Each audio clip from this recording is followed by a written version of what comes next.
a lot of your stocks got hit pretty hard because of what was going on in the Middle East, or that was a big factor.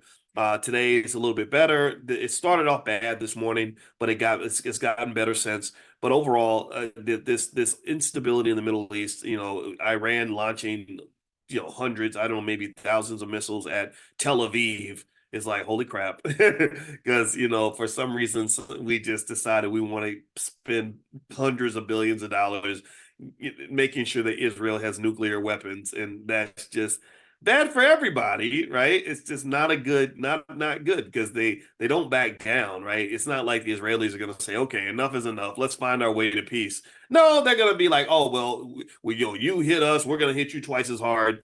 And then everybody wants to not look like they're being bullied. So because nobody wants to look like they gave up or that they're being bullied, nobody wants to look weak.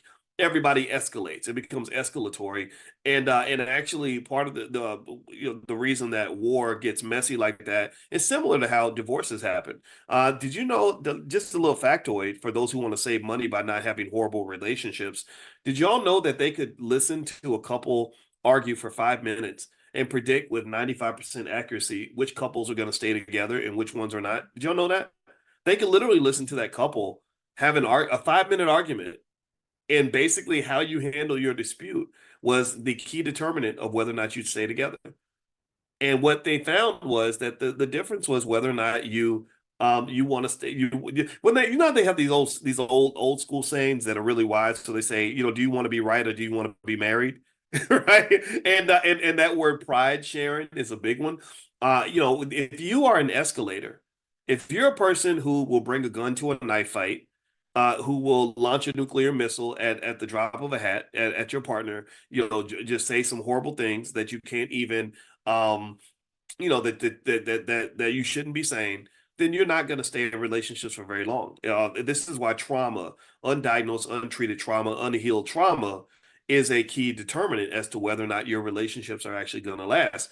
And so basically, if you're talking about this from a wealth standpoint, in fact, I'll give you some stats on how broken families destroys your wealth. Broken relationships destroys your wealth. If you want to have bad relationships, then never make sure you never heal from your trauma. Make sure you always punk people. Make sure you always feel like you got to win, and you're going to win a lot of battles in your life, but you're going to lose a lot of wars.